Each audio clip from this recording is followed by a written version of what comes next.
All right, recording started. All right, yeah, 20 ACs, that's crazy. All right, that's good. That's actually pretty good. 20 ACs. But make sure they're good quality though, okay? Okay, and then I'll go through some of the key things that underpin my the way I approach the subject, especially with the techniques. I know some of you know already, like Ethan, you probably already know, from our course this year, some of my techniques, just some, but not everything because it's just too much, right? So I'll go through some of that, do some in-class exercise so that everyone has a taste of what my style or my technique will be like next year. And then I'll go through the kind of stuff that you need to do over the holidays, which is very important because a lot of you have like SSAC, for SAC 1, and you can't like start preparing for that in January because your first SAC is in 20th of March, which is like week 6, 7. Not enough time if you start preparing week 1. So all other people, you should also utilize your holiday time very wisely as well. And then I'll go through all about my program at the very end, the way we conduct our lessons, expectation, what's in it for you all, how things run, how we run things, okay? At the very end, I'll leave that at the very end. And I'll tell everyone about how to prepare for over the holiday as well. Okay, so first thing, let me just talk about the subject, not just unit 3 and 4. Okay, why did everyone choose English language? Out of curiosity. Don't like English? What about anyone? What do you think? The same. Okay, what about you lot? The same. You don't like English, yeah, because no one likes reading books, right? Yeah, because the reason why I chose English language is because it's scaled. Right, it's scaled. That's the real reason. Okay, I don't really care English language, whatever. Just give me the one that scales. Okay, and English language, like having studied for a year, like what is your biggest impression of the subject? Like if you were to describe the subject in like a word, what would you choose? Don't give me the words like boring, dull, dry, lifeless. No, give me those adjectives. So like, what would you use?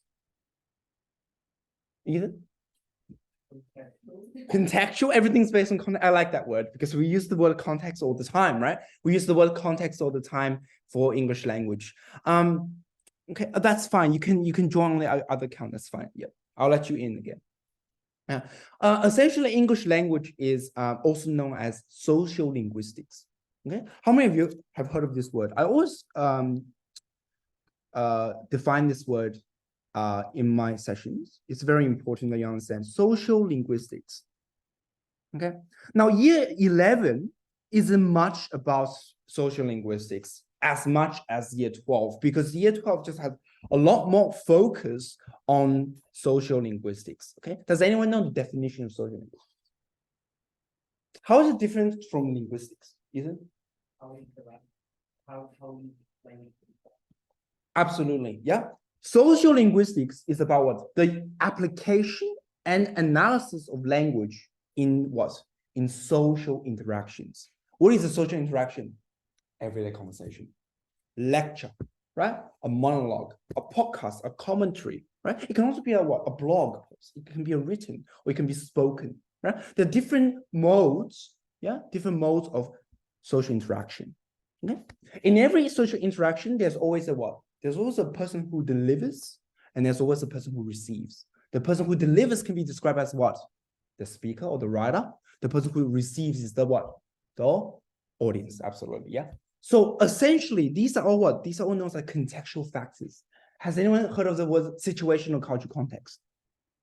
Yeah. All these words will become very familiar in the next year, and you'll be using it a lot, right? Situational stuff like what? Function, mode, setting, stuff like that. Cultural context, like, well, what are the values? What are the identities surrounding the interaction, right? Because those things can influence our purpose and intent a lot, okay? So social linguistics is the what? The study, okay, of language use in social interactions. And there can be many different written modes or spoken modes, okay? It can be public or private discourse. Does anyone know what that means? Public-private discourse. What is public? Ethan? Public discourse.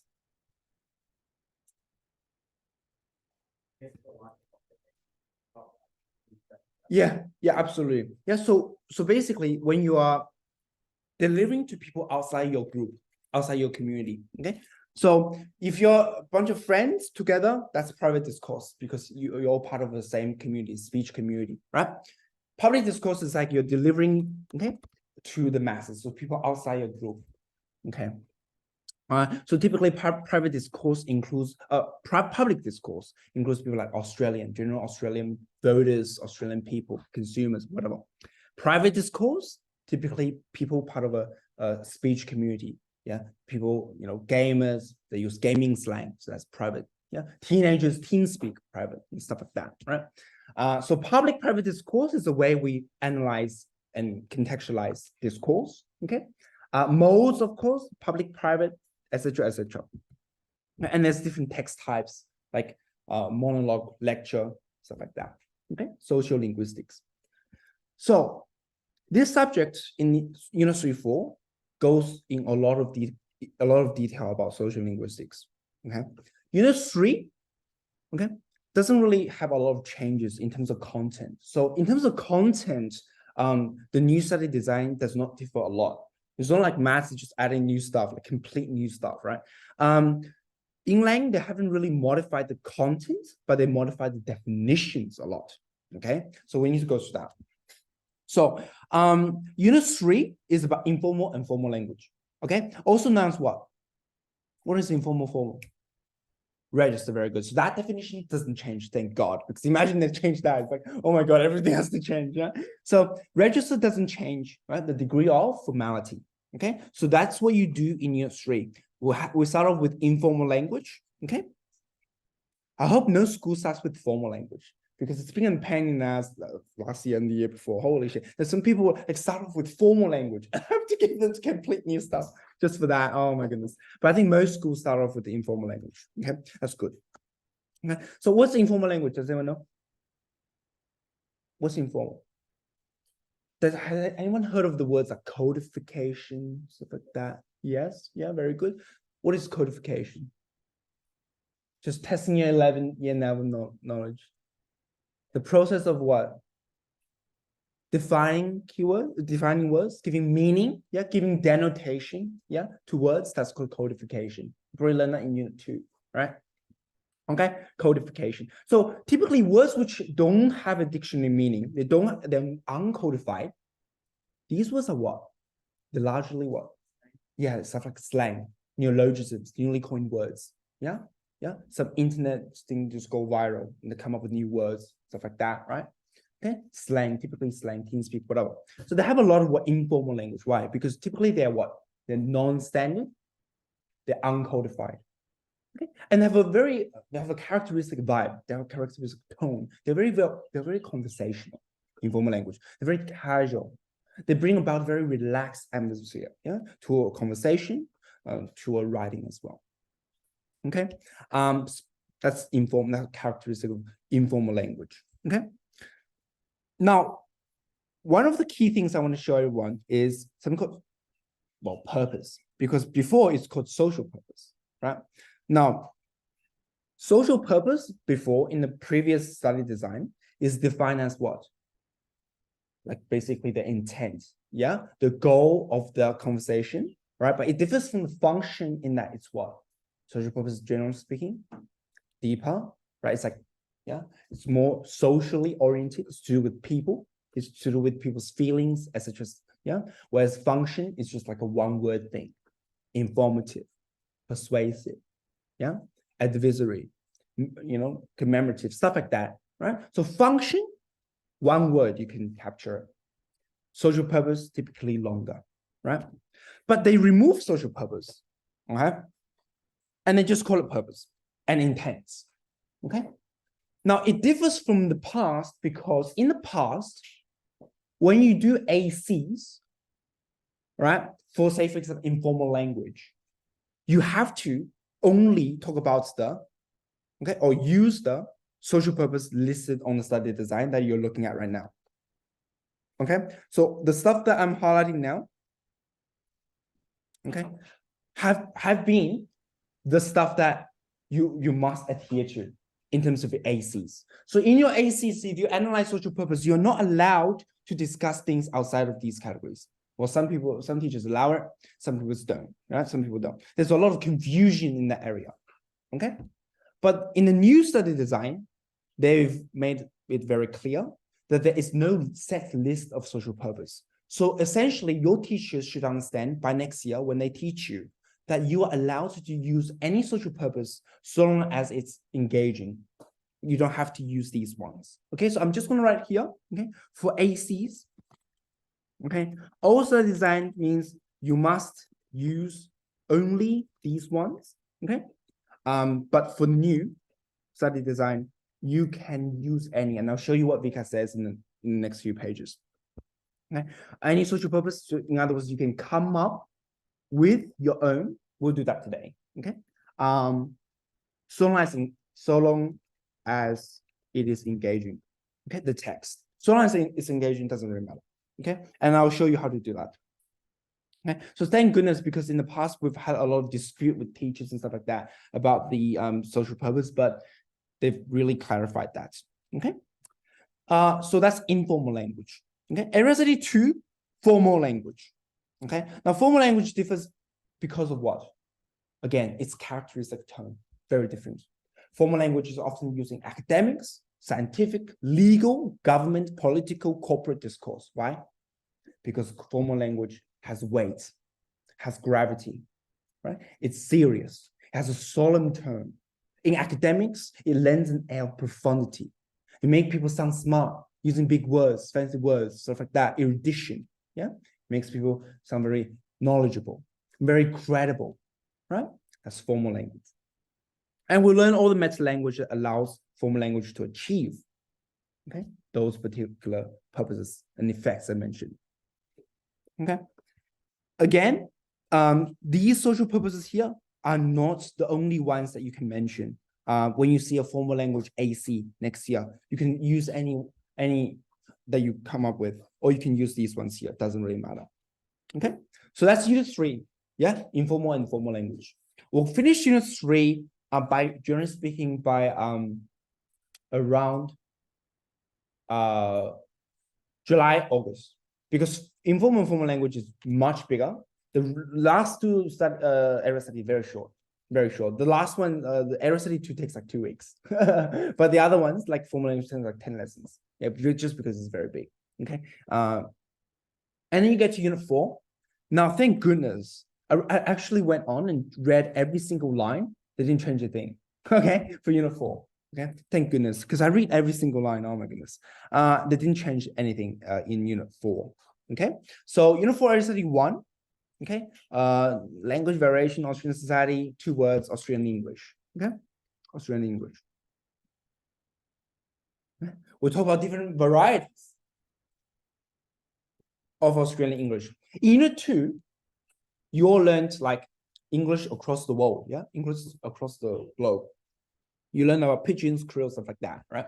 So you analyze English from a global perspective, and you analyze different national varieties of English, essentially. But when you get to unit 4 study 1, it's zooming into the Australian English, okay, with Australian English as a national variety, and we're talking about all the things which lie under that. Okay, so all the different dialects which lie under Australian English, like ethnolects, because Australia is an immigrant country, and there's a lot of ethnolectal varieties. We talk about Aboriginal English, which developed from a pidgin, okay, language. So we talk about all the different varieties which lie under that. That's Australian English. Okay, and then finally, we talk about individual group identities. This one takes like 2 weeks. Okay, it's 2 weeks, right? 2 weeks. Because why?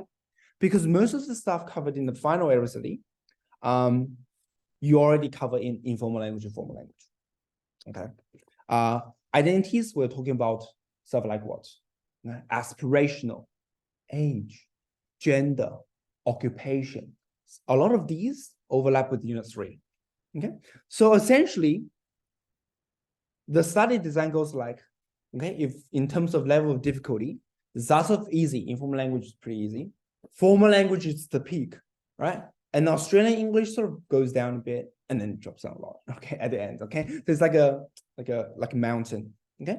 Formal language is the most difficult because you have the most complicated meta language, you have the most variety of texts, you have the deepest sort of analysis, so you need to be able to sustain a very deep, engaging analysis. And I'll show you how to do that, of course, but it's challenging, okay? It's quite challenging, okay? Now, out of the 4 area study that I just went through, any favorites? Any particular? Ethan, what do you think? You prefer Unit 3 over Unit 4? Absolutely, absolutely. Most students prefer Unit 3 over Unit 4. I'll just tell you. Unit 4 is identity is kind of boring. It's actually kind of boring. It sounds interesting, but it's kind of boring when you write it. It's hard to find media examples for essays, okay? Unit 3 is so much easier. Okay, informal language, you have to have access to like a social media all the time, right? So you can find informal language like all the time. You can actually find more examples than me, right? When it comes to informal language. Formal language, I'll get you sorted out. So many examples. Oh my goodness. I find the best exampals for formal language, but I love it. It's my favorite area study, all right? And it's the area study that produces the most like 50s, if you wonder like what is the area study? What are the essay topics which produce the most 50s and premiers award over the year on year? It's always the formal language one every year. All right. And then so every year, okay, there's always a topic on this. Okay. And you should do that for your exam. Okay. We'll go through that a bit more next year. Okay. Just make sure you know formal language is your favorite. It should be your favorite. You must be your favorite. Okay? If you want to do well. Okay. All right. Moving on. Changes to definitions, okay? Now, I've just clarified and elicited that no one has exposure to these terminologies in year 11, okay? So these are all new terminologies that I add, okay? One thing is called tenor, okay? I've actually used this word tenor in my own sort of ACs years ago, but it wasn't a meta language that's recognized, but now is a meta language that they recognize. Okay, so tenor is something new. Okay, it's basically a descriptor of relationship between people, right? Okay, so we said that English language is about what? Social linguistics, right? So social linguistics, where does social come in? Social interactions.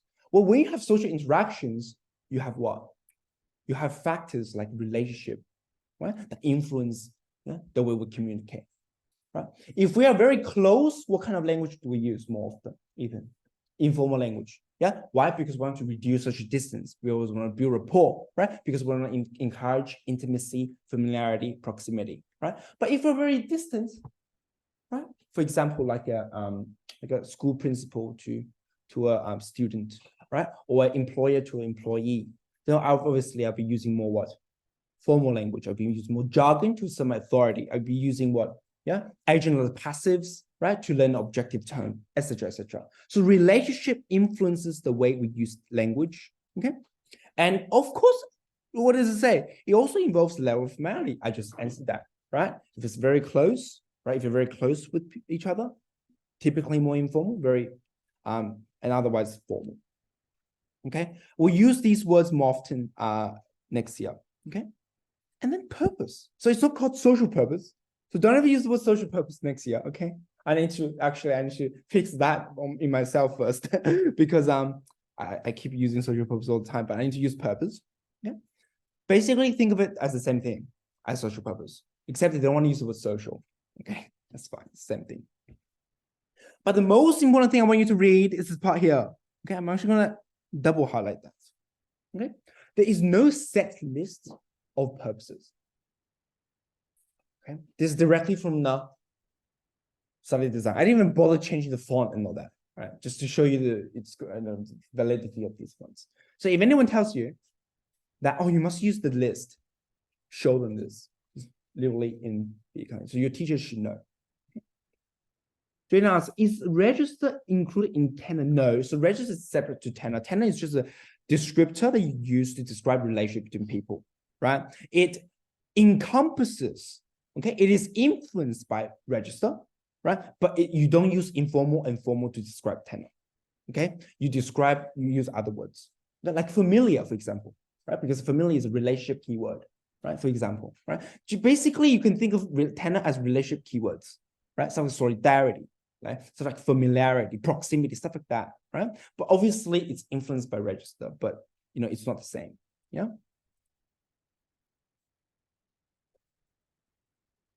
Okay, so that's tenor and purpose done. I'll go through that more next year. And then with the subsystems, okay, everything else is the same, but there's something different with discourse and pragmatics. So does anyone know pragmatics? Has anyone heard of this subsystem before? No? Oh, interesting. It depends on the kind of teacher you get. Some teachers talk about pragmatics. Back in my, I had a really good teacher.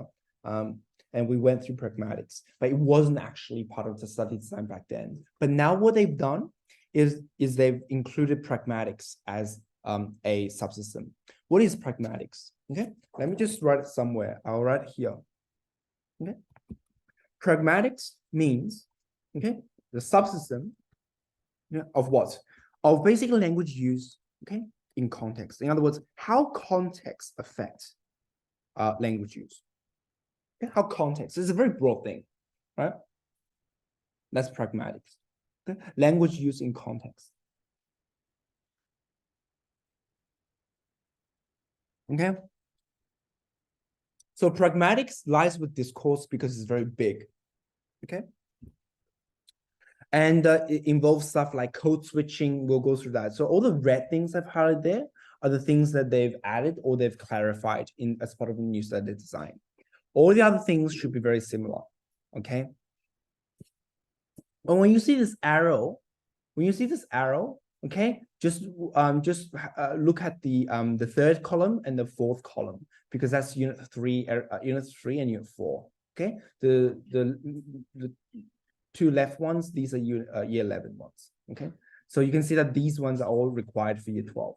Okay, all right. On the note of subsystems, okay, how many of you are aware of the subsystems hierarchy, like from the smallest one to the biggest one? Does anyone know? Like, where would you begin? What's the smallest one? Okay, smallest one, phonetics, phonology. Yeah, that's actually, we'll put that separate. It is, it's not really to do with words, right? So we'll put that separate. So phonetics and phonology, we'll put that separate. What is the smallest grammatical unit? Yes, we normally go with morphology. Yeah, and then what's the next one? Lexicology. You can just shout out. What's the next one? Syntax. Okay. What's the next one? Yeah, and then discourse. And then what? And then above that is pragmatics. Okay. Now semantics. Okay. Phonetics, phonology. It's not part of the ladder, right? Because they affect the modality of words. They affect the characteristic of words, right? They're not part of the form of the word, right? So meaning is what we assign to a word, but it's not intrinsic of a word itself, if that makes sense, right? So morphology, lexicology, syntax, discourse, these are intrinsic elements, right? These do not vary. They're not subjective. Semantics, just subjective, right? We give meaning to words. We assign meaning to words. Does it make sense? Okay. So these are the extrinsic characteristics we assign to words. Okay. That's why we don't consider that part of the ladder. Okay. So that's the subsystem ladder. Okay. Morphology, stuff like what morphemes, root bounds, yeah. All that's part of morphology. Okay. Infixes, affixation. Okay. Lexicology, words and word classes. Okay. We need to know a lot of word classes, meta language. We cover all that in first 2-3 lessons. Okay. Syntax, you need to know all about clausal elements. Okay. Subject, predicate, yeah, object, adverbial, complement, stuff like that. Okay. Discourse, cohesion, coherence. Features of written discourse, none of you should know. Okay. Spoken discourse, strategies and features, none of you should know. Okay.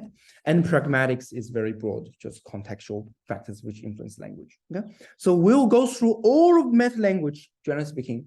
I think we can cover it in 2-3 sessions. Okay. I've changed the course a lot for next year's kids, for you lot, because in the past we spent a lot of time, quite a lot of time, a bit too much time on meta language in the first few weeks. So what I've done is I've chopped things up. So I want to do meta language a bit like throughout the first 5-10 weeks rather than condensed. It makes it very boring, to be honest, right? To give you the toughest 4 lessons in the year. Yeah. As the first 4, I just think that's a bit too much. So I've changed things a bit. We're going to go through a bit more about unit 3 and then do some meta language, do a bit unit 3, a bit meta language. Okay, because we all come from different backgrounds. I don't know where people lie in terms of your ability, your meta language. Okay. Any questions, by the way, with this page, the new stuff? Good. Okay. Assessment. Okay. All right. 3 things. Okay. Execute AC essay, just like the exam. You've been doing it in year 11, although not a lot, right? Year 12, if you seriously only do 1 AC in a year, right? It's not possible. Right? It's actually, how many essays? People always ask me, like, how many essays or ACs do you have to write in a year to get like a kind of study score? Let me tell you something, all right? I had a student who wrote 7 essays in the entire year, right? No more than 10 ACs. I don't know. I can't remember. Got a 47.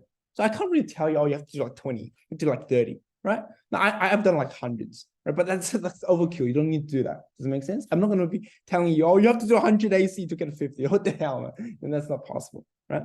So don't tell me the number. I hate answering that question. People always say, oh, what number, right? It's not the number, it's the actual quality, okay, that you want to improve on, okay? So let's just go through each one by one. Show some questions. In year 11, I think you do it in unit 1, right? Like at the very beginning when you learned meta language, right? You learned, okay, all the subsystems and they were short answer questions. So in year 12 is going to be very similar to the unit 1 stuff, except it's going to be harder, okay? Now, short answer questions aren't really short at all. Okay, I don't know why they're called short answer questions because on the exam, like altogether it's hundreds of words, at least like 500 words, I would say, right? It's like a mini essay, right? It's like half of an essay. Okay, so short answer questions is not short at all. Easy to get marks, easy to lose marks. Okay, it's meta language oriented. Okay, now I want to highlight that. What does that mean? Short answer questions are easy to get marks because if you have the right meta language and the right example, you at least get half the marks, right?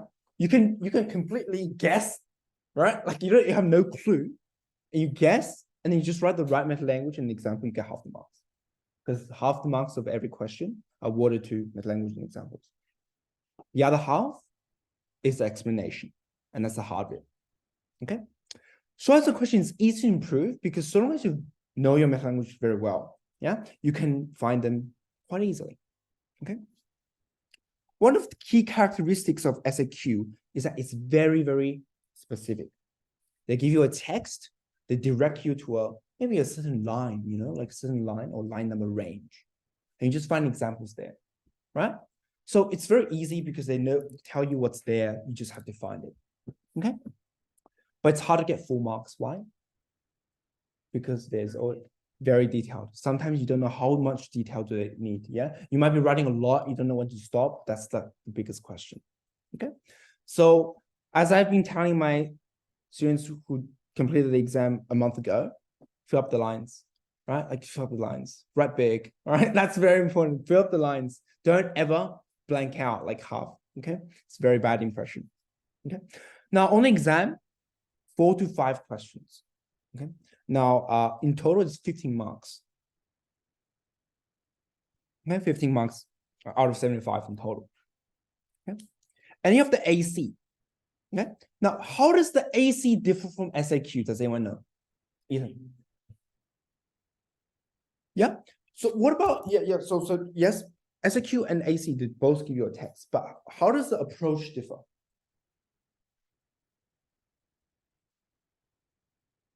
AC is much more what? And much more analytical. Everything must be analytical, right? SAQ must be analytical as well. The AC is much more freestyle. Yeah, much more freedom, right? Because you don't have to, right, discuss the examples they select, right? You're not bound by questions. To some people, that's hard. To some people, like me and the future you, right? That should be easy. Why? Because you need to formulate your own questions. Does it make sense? Yeah, you don't use their questions because some of the questions are terrible, right? But you have better questions.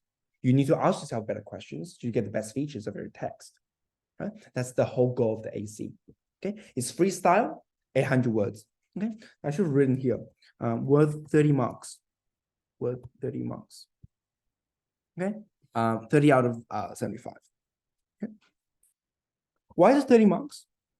Because it's marked by 2 assessors, okay, each out of 15. So they add up 30. Yeah. And then you have the essay, okay? Now, essay is very different to year 11, right? So year 11 is more so based on the argument, right? It's very similar to like an English sort of essay where you just present an argument, present some quote, and that's it, right? It's very easy. But in year 12, essays, you need to find something called media examples, right? What they are, okay? So I'm just annotate here. These are just basically examples of language use in the media, right? In society, in Australian society, okay? So it could be some, I don't know, politicians using euphemisms to BS, yeah? It could be some neologism used by, I don't know, some advertisement, you know? It could be some profanity used by a, you know, by a TV person, right? Yeah, you know, it could be anything, okay? Any sort of language use, okay? And your essay basically is formulated based on those examples. Okay. In other words, the quality of your media examples determine the quality of your essay, determine how much potential your argument has. Okay. So with media examples, okay, you'll find that the examples I give, you're not going to find anywhere else. Okay, because they're the best. Yeah. Some teachers find like really boring. Like you see, okay, you see the difference between the ones I give you and the ones that you teach your person. Like with MacRob, I put it on WordPress, and all the kids do it, and all the teachers do it, and some of the examples are just terrible, right? Because it's very casual, too casual, right? Not that they don't take it too seriously. Examples, me an example, I'm very serious about this. Okay, so I'll give you the best examples, and I don't compromise. Okay, it's 1,000 words approximately. Okay, and it's the same marking sort of criteria, you know, as the AC, 30 marks. Okay, 30 marks. Okay, so in total, the exams out of what? Out of 75, yeah. Okay, out of 75. Okay, now the question then is, how much do I need to get for 40?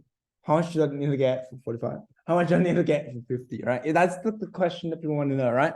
Because I've taught students like every single study score from like, I would say 35 all the way to 50, every single study score, right? So I know exactly what marks you need for every single study score, right?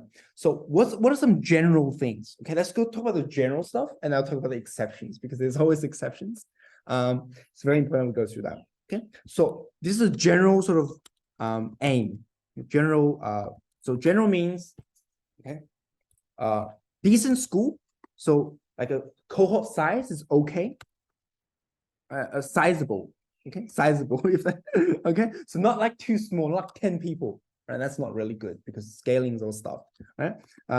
Cohort size, I don't know, at least like 30, 40, 50, I don't know, something like that, right? So bigger the better, okay? Decent school, okay? Teachers who know who good students are. I shouldn't say this actually. I will not point the schools out, actually. I shouldn't do that because I'm recording this. I won't do that. But some teachers don't know who good students are repeatedly, okay? I won't name the school, okay? Because all the students from that school don't. And yeah, it's just a pain. Teachers who know who good students are, why is that important? They don't know? Why is that important? Yes, to ranking. You're done year 11, right? You know how the ranking system works, right? Yeah. So if rank 1, right, is some, I don't want to use just a dumb kid, right? Okay, some not that great kid, right? Who flirts, who just ingratiate himself with the teacher or something like that. Send the teacher flower gifts all the time, right? Chocolate, shit like that. You know, they have, oh yeah, and they get good marks, right? And end up not doing well, what happens? Exactly, the whole cohort is really bad. Now, when rank 1 to 5 all bad, pretty much the entire cohort is stuffed. Okay, okay, so that's really bad. I'll go to the exception that it happened last year. Okay, so I'll have to let you know.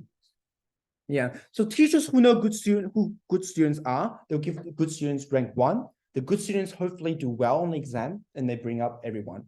And I'll give you a good example of that as well. Okay, so that's, I would say, a general, so stacks are good. Okay, now for 40, okay, generally speaking, aim for 11 across the board. Okay, 11 across the board. So 11 in all 3 sections.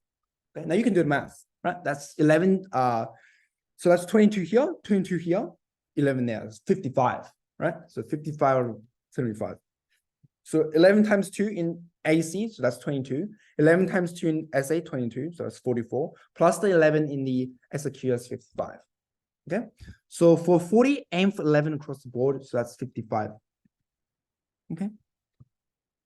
Okay, so that's very, and then it makes sense because 40 is like top 8%, right? And if you go to the every year there's the list of all the kids above 40, it's like 8%. Yeah. And if you go to the marking sort of the rubric with the little boxes, it's generally speaking, it's 8% above 11. So it's a very good mark. Okay. So if you want a 40, that's a good mark. For the 45, okay, aim for, I would say 12.5, 13 across the board. Okay.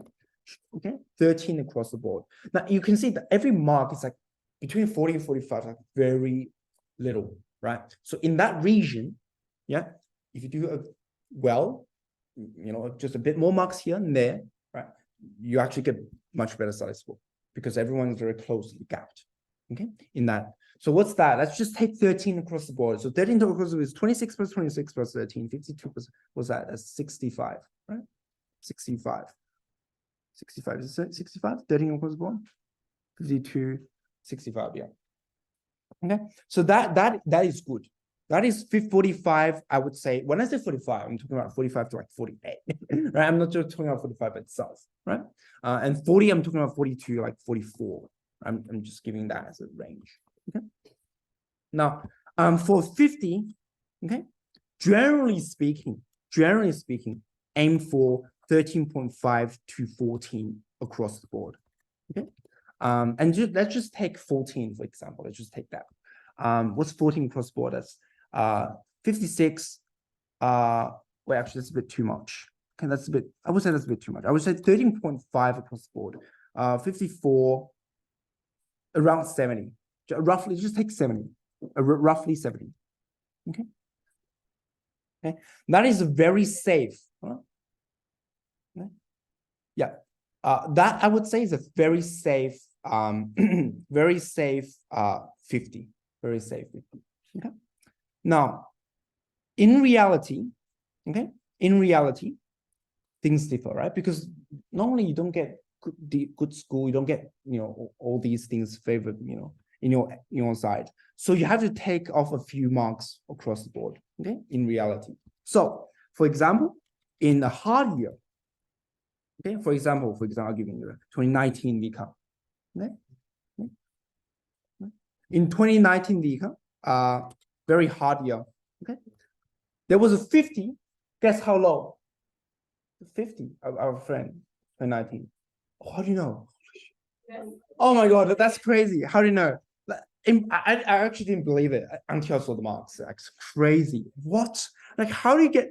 No, he didn't just get a 50. He got a premiers, right? So premiers is top 3 students of all 50s. There around 8 people get 50, 3 people get premiers. So top 3 gets premiers. Okay, that's crazy. 65. That's crazy, right? So normally, right? So in most years, right? 2020, 2021, I had a student 2021, for example, from MacRob, Lorraine. I don't know if you know. Yeah, Lorraine, yeah. She got like 68.5 or something like that, or 68.5 out of 75 or something like that, right? And she got Raw 50 plus premiers, right? So I'll use that as an example. Most years, like 68 also, right? So it's not always going to be 70, right? Okay. So that should give you a general guide as to the kind of marks that you want to aim for. For MacRob stacks, for 40, you want to maintain at least a high or above. Okay, so you get a couple of mediums, and that makes 40 a little bit difficult. All right, so you want to make sure you get good teachers. So I don't know, pray. I don't know, just get good teachers. Yeah, for all other people, you want to aim for B to B plus. B plus, I would say, or above. Right, should be quite safe. Now, if you have a very hard teacher, very tough, they might give you a B or something like that, right? But it doesn't really matter. If everyone does bad, then B is not bad, right? But if people do A plus A and you get B, that's not good. Okay, so it's all relative. Okay, but this is a very general thing. Okay, and I'll tell you this because all of you all of you have your own goals, right? I asked everyone this year, like every year, actually, what kind of study score you want to get, because what I will give you, okay, I'll just tell you a little bit about that. The level of feedback you give students is always tailored to the kind of study score you want to get. Yeah. So if you want to get a 40, I'm not going to give you a 50 sort of like mid-exam or 50 elaboration, because if I give you that, it's actually bad for you, because I'll give you that, use it every time you think you should use it, but you're wrong. Right? It's actually bad. So I'll give you something that's more reachable by you. So if you want to aim for 40, for example, I might give you some of maybe like a 45 level thing. So that's more within your reach, so you can do it yourself, and now you help you improve actually. Yeah. But if you give a 50 thing, right, you're never gonna get to that level, right? That's not good. Okay. Likewise, if you want a 50, I'm not going to give you like, oh, hey, you have to do 1 AC a week. I'm not going to say that, right? If you want to get a 50, you know what to do, right? You know what to do. Okay. So I'm not going to tell you, you have to do this, you have to do that. Okay? But I will definitely, so the kind of quality of feedback I give is very different. Okay. That's very important for your sake. Okay. What did I get? Next page. Okay. Next page. Now, sometimes you can ask, how many of you are going to get standard marks end of this, and when the exam result come out when was it, 10th of December, 11th of December? How many of you are going to get marks? Yeah, you should all get marks. You all should, yeah, whatever your subject is, you should all have a look. Yeah, you should all have a look. Yeah. There's a photocopy of my one. SAQ dropped 2 marks. Okay. So why is it out of 26, 30? Do you know why? So the marks is different to what I've just said. So I said it's 15, 30, 30, right? But on the exam, because they want to differentiate between students, right? So they times the 75 by 2. So just bring out the difference. That's why when I say you have to give like 1 or 2 mark variation here, because when you times 2, it's bigger, right? It's bigger. Okay. So drop 2 marks in SAQ. Right? Now, you should actually do that. Okay. You should actually, if you want to aim for 50, I would say you aim for this score. Okay. If you want to get a 50 and you get 4 marks in SAQ, I can guarantee you're not going to get 4 marks in any of the other sections. Yeah. Why? Because the amount of time taken to full mark an SAQ is not worth it. The weighting is different. Look at the weighting. 60 for AC, 60 for essay, right? But this thing is only 30, okay? But if you want a full mark SAQ, you have to spend more time. I had a friend in 2018 in my class, right? He full marked SAQ, got 49, right? Because he didn't get, B and C, not that great, yeah? So if you want to aim for 45 plus, you focus on B and C, right? You don't have to get full marks. You don't have to get 60 across the board. You don't have to do that, right? By the way, this score, 146, that's actually the highest ever in this subject. There's no one else. Yeah, in the history, 20 years of the subject. I've searched it up. If you can find anyone else, I'm putting this on YouTube. I can put this on YouTube or anywhere else. Like, I'm going to put this. If you find a student who gets higher, like hands down, like Yeah, I just haven't seen. Like people get 65 on 75, they can get premiers, you know, like 72, just 73, the highest ever. Okay. Anyway, I'll show you my ways. Okay. I'll show you my ways. All right, it's not important what I got. It's more so what you get. Yeah. All right. Some techniques for you today. All right. Let's see. What did I have? Okay. Now I actually didn't have any of these things. Okay. Back then, because back then, you know, I didn't know all this. I had to figure this out over the years. So you find that all of the things I give you, all of the things I teach, they're actually very different to the things I did back then. Okay. And you find that there's a clear difference. If I show you the essays I wrote in my year 12 versus the stuff I prepare for everyone now, you'll find that it's not even the same level. Like it's very different. Okay. So I want you to learn my stuff now, because the stuff that I did back then, even though you still got me a 50, I don't think it's the best approach for everyone, because it's just not the most efficient way. You know what I mean? Okay. Because you don't have to spend hours and hours memorizing like 3,000 new vocab just to build up your vocab bank, right? To get a 50. You don't have to do that. I showed the easier way. Okay. So this is something that everyone can reach. The first technique I'll show everyone is called being analytical, right? Now, as seemingly stupid as the name suggests, right? Like, what does this mean? Be analytical, not descriptive. No? So I said, it is named analytical commentary, not descriptive commentary, right? Yet much of the state writes in a lifelessly robotic voice, mechanically regurgitating rote-learned meta-language. Okay? I hope you don't do that. Chronicling the text line by line, what does that mean? Right? Some people do, when they see a spoken discourse, line 1, what happened there? Line 2, what happened there? Line 3, all the way from line 1 all the way to line 120, and provide a line by line transcription of what happens. That's not how you write AC. Okay? That's a shopping list, okay, of meta language. Yeah, that's not how you do it. Okay? You describe every single word, every single feature. How many of you, like, I need to show you my the exam insert, the actual insert, the text that they give you on the exam. How many annotations do I have? Like nothing, right? Or you see, I'll show you one day. Okay, it's colors, just random color highlighters. I don't think you've probably seen it before. Maybe if you remember that lesson. Yeah, really? No? Okay. Probably, yeah. Can't remember, but maybe just I'll show everyone. You don't need to annotate every single line. Okay. So if any student I find, okay, annotate every single line, every single feature, right? Like it's a really bad habit. Okay. I'm getting you to rewrite that AC. I'm serious. Don't do that. Okay. Because most important thing in AC, two things. Okay. Analytical and judgment. Okay. So in the AC, right? What is analytical? Analytical means you have to what? Analyze different elements, dimensions about the text. I'll give you some example, right? So if you will see a feature, the most straightforward way is to describe it in meta language, right? So let me show you this example here, okay? Some of you may have seen this before. This is a line, okay, from one of the texts that will go through for informal language. Okay, I'll give you a bit of details about this. So this is text promoting tennis, because every January in Australia, like in Melbourne, there's a Melbourne Open, Australian Open, something like that. Yeah, so everyone play tennis. So this is an advertisement that encourage Victorians, Australian tennis fans to play tennis. Okay, and it says it, referring to tennis, it's boys and girls and men and women in our hearts. Okay, and when you see that feature,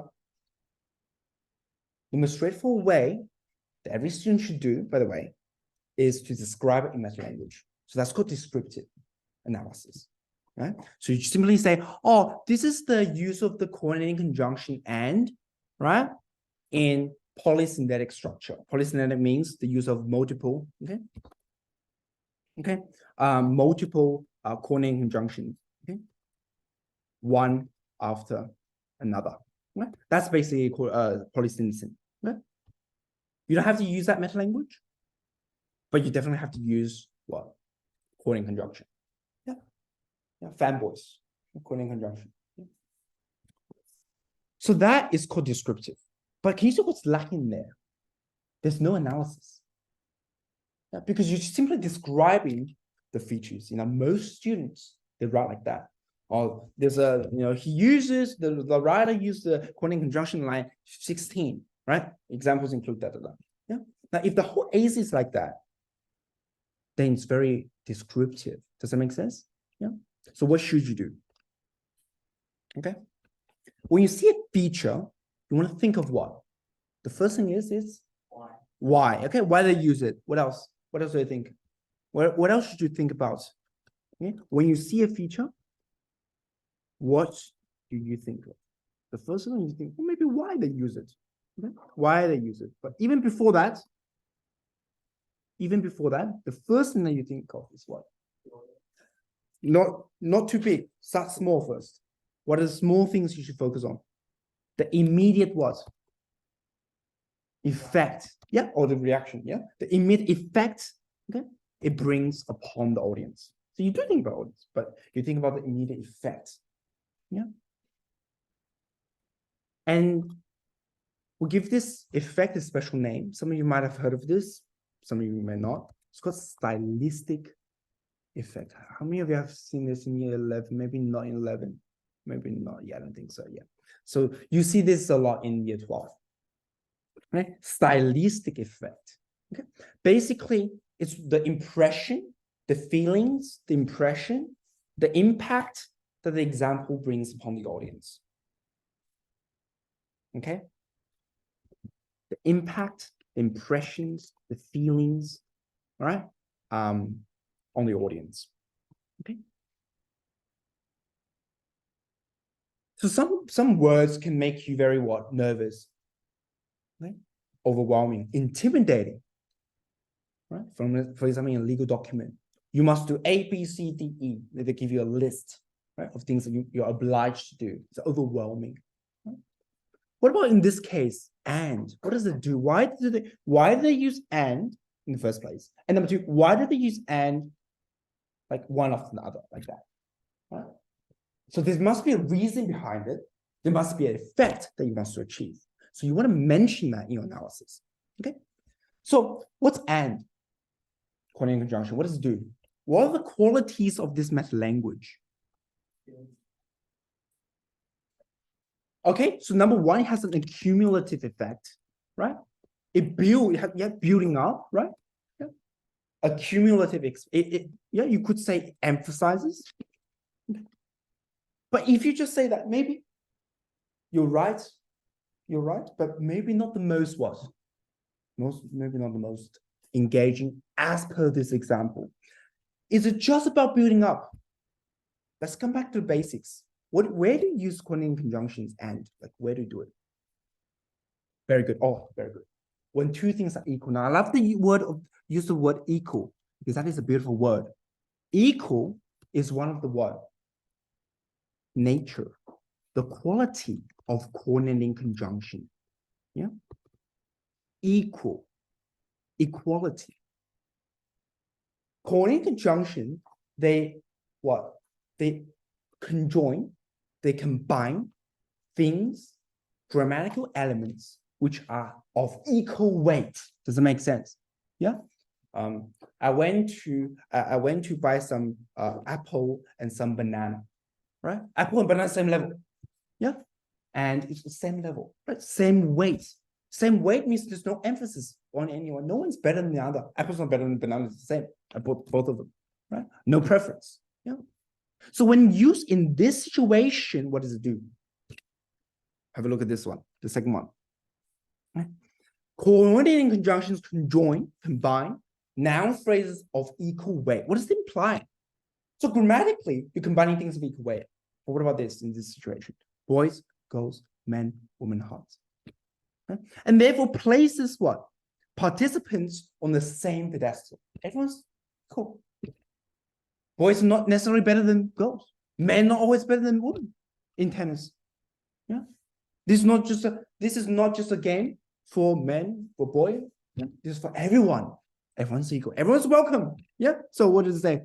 This is not the egalitarian ideal, right? Yeah. Elevate your analysis to talk about what?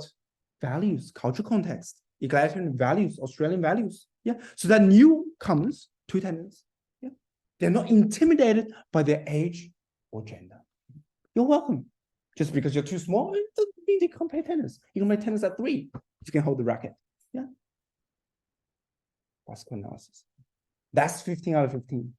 That's the kind of stuff that will teach you to achieve. It's actually quite easy if you do it a lot. I'll show you the ways. Okay. What's another quality of coordinating conjunction? Coordinate. They join things. Yeah. Combine things. They unify things. So what's the next quality? Okay. Unity. Yeah. Because conjunctions what? Yeah. They what? They unite elements, grammatical elements. Yeah. They're the connected, they're the glue, yeah, between words. Unity. And how is that reflected in language? Okay. When you list things, right? When you enumerate noun phrases, you're invoking a sense of unified plurality. Boy, girl, man, woman, us. Yeah.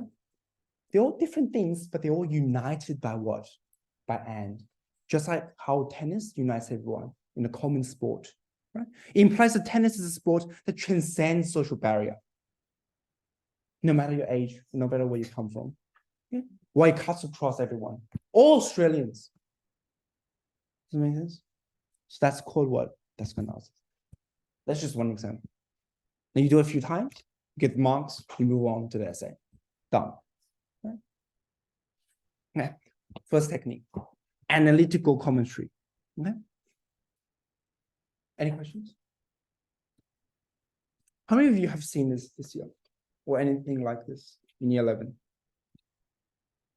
No, because in year 11, all you need to do is know the meta language and just write the same, just describe it. Because meta language is harder than in year 11 because you have to learn all the historical things and Old English, Middle East. It's actually quite hard. Our next thing. Okay. So that's technique 1 is more like when you see the example, what do you do with it? What if you don't see the example? What do you do?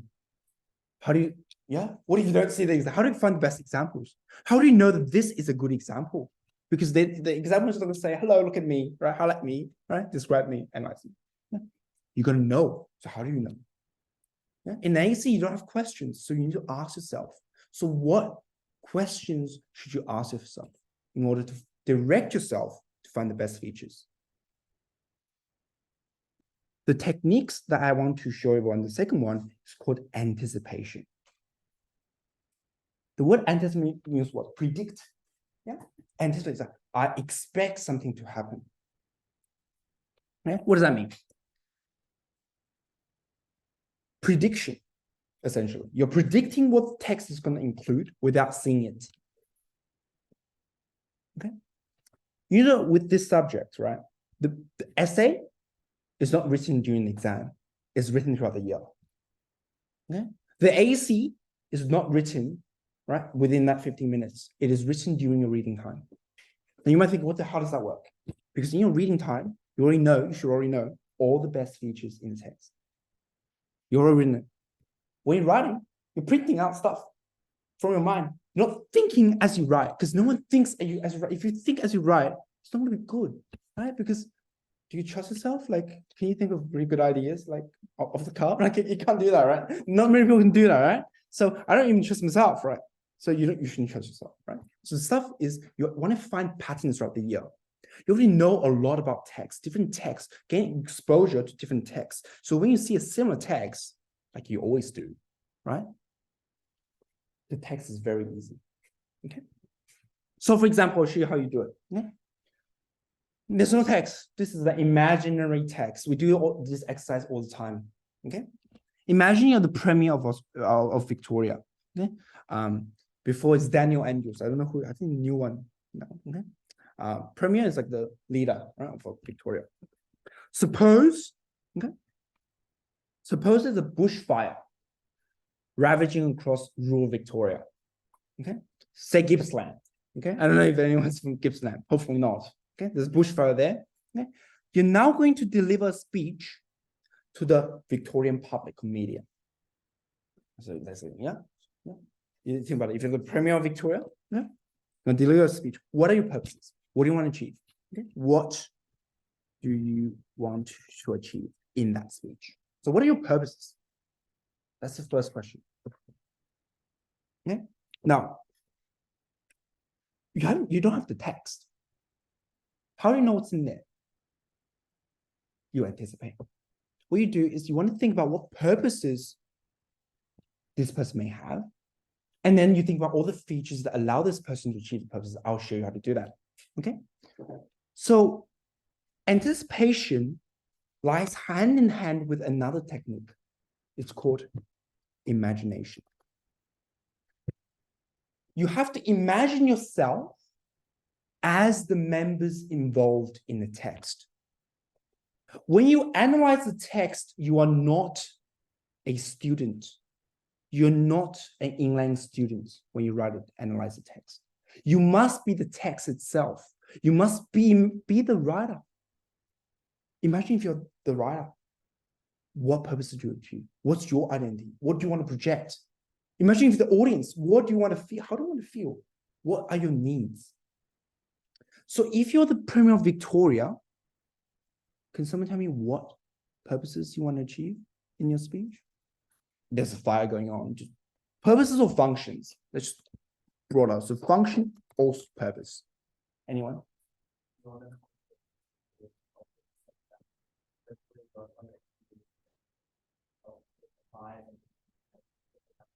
Absolutely, very good. Okay, you got a lot of things already. Yeah, you got two things. I can see a function there and the purpose there. All right. So what you then just said is this. First of all, you want to comfort people. You want to comfort people. Why? Because there's a fire, right? It's going to destroy my house. It's going to ruin my cattle, sheep, and all that kind of stuff. I'm going to be scared. You're going to be what? Worried. Imagine if you're in disaster, right?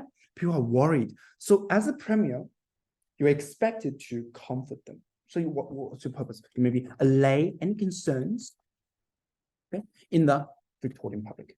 Okay? And how do you do that? Allay means to pacify, means to calm them down. Yeah? Allay the concerns. And how do you do that?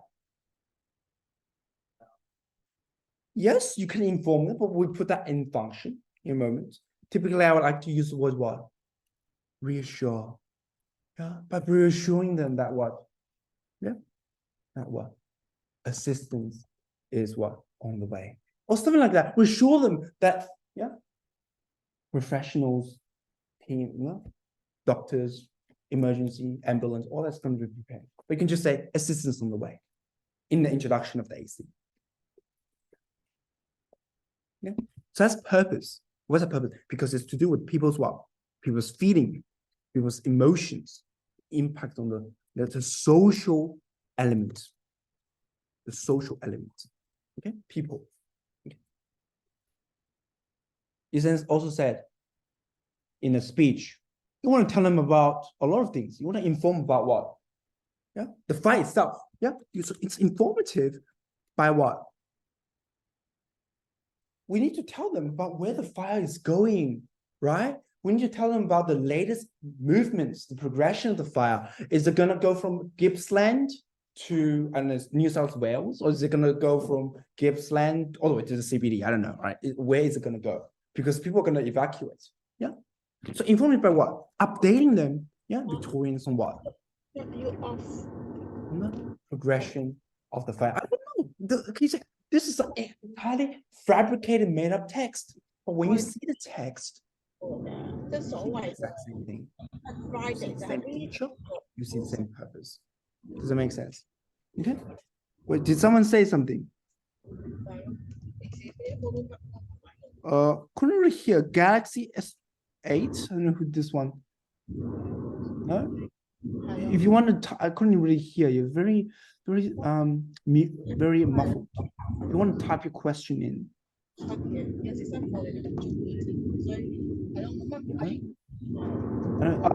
Mute. Okay, then I'll just mute. That's fine. Yeah, if they're that's fine. Yeah. So informative.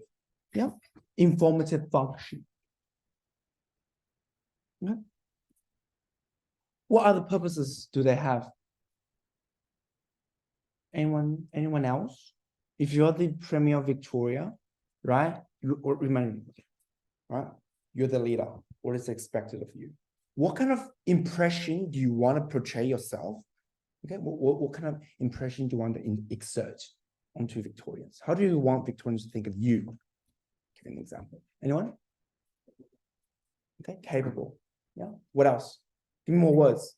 What is some confident? Anything else? More? Give me more words. The more the better. I'll use your words. Yeah, so capable leader. Yeah, so we can use that word as well. Yeah. So you might say something like this to portray himself or herself. Yeah. As what? As a well-informed. Yeah? Oh, I like that word, Jaden. Yeah. Empathetic, professional, yeah, or capable leader. Yeah. Okay. Or you can say professional leader, capable of what? Of managing, okay, the current, disaster. Okay. Okay, or current managing the current matters. Okay. Yeah. Or disaster relief.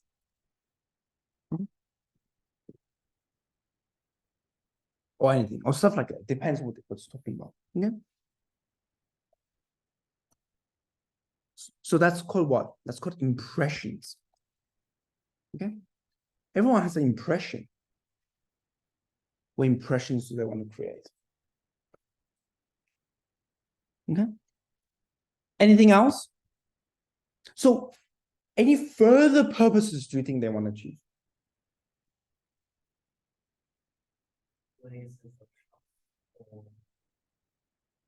Very good. Trust. And what else? Trust. What else? You need trust from people. What else do you need from people? Maybe some Victorians goes like this. Oh, this is the end of the world. Where am I ever going to recover? This is a hopeless life. I'm gonna give up. What do you want people to have? Hope. Faith. Yeah. So what might you say? To engender what? Optimism, hope, faith, confidence. All these emotions are very important in what? Yeah. In Victorians affected by the what? By the fire. Yeah.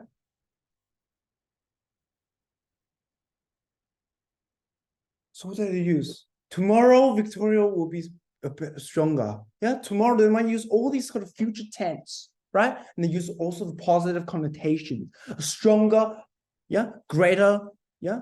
They use all these sort of words to encourage people, etc., etc. Okay, and we won't go through more because it shows you. Okay, so once you have all these function purposes, okay, then you can direct yourself to find the features. Because how to inform them about the fire? You might use some jargon, you might use some technical lexims. How do you allay the concerns? You might use some positive connotations, okay, and all sorts of language. Okay? So all the features, okay, will be surrounding the purpose. So that's called anticipation and imagination. Okay. All right. We'll do more next year. Okay. Just a couple more things.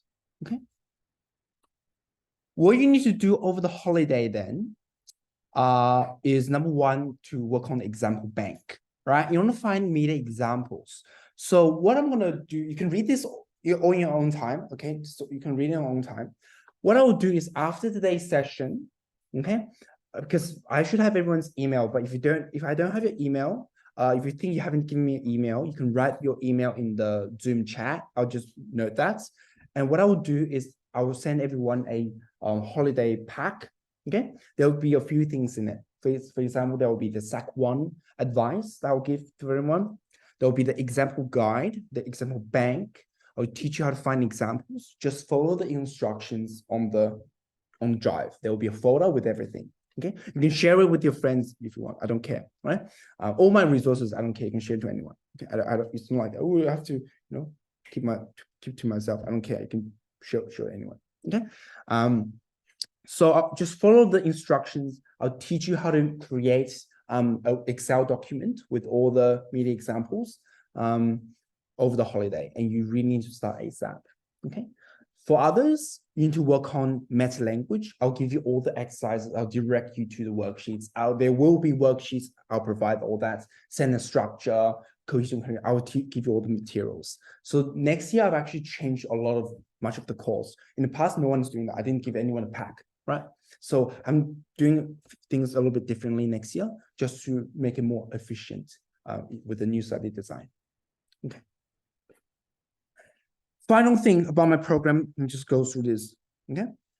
Structure of a lesson, generally speaking, is 2 hours, right? Normally I give everyone a break halfway, but today, because I just want to get through everything. But normally I give everyone a break halfway through. 2-hour session. That way we can cover a lot of things. We can cover 2 ACs, an ACE and a few essays. We can cover a lot of things, meet examples. So there's a lot of things we cover in that session. Okay. Expectations. So generally speaking, I say this, but I know people, and I'm not going to do that. Try to submit work, right? Like prior to SAC, I'm just like prior to SACs, like at least 1 week before SAC. Like before the SAC, right? So it's so important because so many people, it's going to happen again, but I still say this, okay, please, okay, for your sake, for my sake, please don't do it the night before, because every single SAC, I have to mark stuff the night before. Just please, okay? Because if you do it before, I get more feedback, right? If it's like on the day, I'm marking 2 a.m., right? Like you can't expect too much, right? Yeah. But I'll be marking, obviously. I'll be available the night before, but just it's not going to be as good if you do 1 week earlier. You know what I mean? Okay, just do that. That's the expectation. That's like my only thing, right? To be honest, my only expectation. Okay. And then consultation. Okay. So if you want feedback for anything like essay, AC, SAQ, there are 2 ways. Okay. The first way is called you book a free one-on-one consultation with me, preferably on Zoom, okay? And I'll give feedback, okay? So all feedback is done one-on-one, okay? One-on-one, like person, live, yeah? Why? Because I want you to see the way I mark your stuff. I don't want to give you the stuff. You look at my stuff, you go, oh, what does this mean? What does that mean? You learn nothing from that. Right? So if I show you my logic, right, the way I guide you through marketing, you can be more self-reliant in the future. I need to teach you how to market yourself, okay? Because I'm not going to be there all the time, right? And the second way is obviously submit via email, okay? Don't do Discord, don't do Messenger, don't do any of the other things because I might not check that. You know what I mean? Submit always by email. Okay, and you email to this one, support@VCE Excel Education.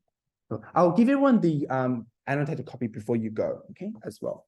So you get this document as well. Okay, submit by email, okay, to this address, not to any other things, just to this one, okay, is the other option. Okay, now if you ask, how long is the consultation? I'll just be 15 minutes, 20 minutes, so long as it takes to finish your thing. Okay, so if I'm free, I might be able to do 2 or 3 pieces of work in the session. If I'm not that free, I can cover just one. It varies throughout the year. Okay, so that's my expectations and consultations. Now, in terms of the actual course, when we're going to start, I'm thinking of doing the sessions. The sessions will begin the formal, like the first session. I'm thinking of doing it end of December. We'll do 1 session prior to your the end of this year, and then there will be the January, the holiday, because everyone needs a holiday there, and then we'll resume in the first week of Jan. Okay, so end of December we'll do 1 session, and then resume in Jan, first week of Jan. Okay, I will send everyone all the key dates, times, you can fill in. I'll give everyone emails. You always receive that. Okay.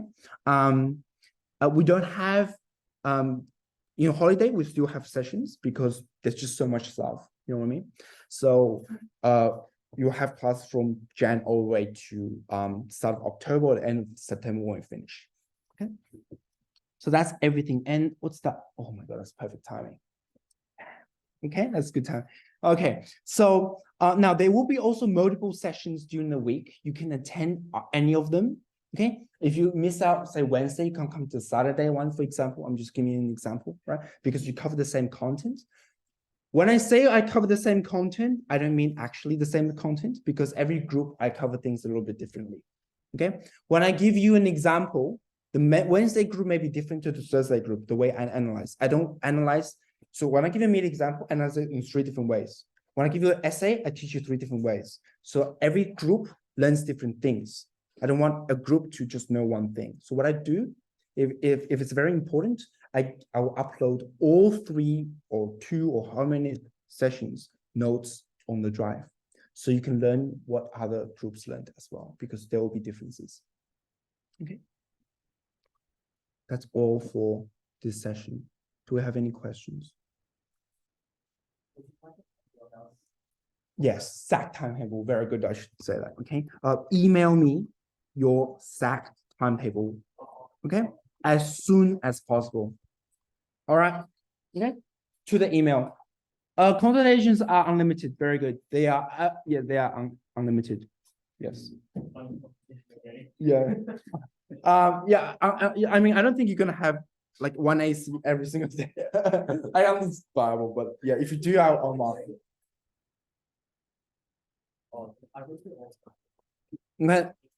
That's it. Okay. Now, if you have no questions, you're free to go. Okay. Otherwise, yeah, just expect my email in the coming days. I'll tell you, and also the holiday pack. Okay. Make sure you use that for your advantage. Okay. If you have no question, free to go. All right. I hope to see everyone in person or in class soon. Okay. I'll end the recording here. Or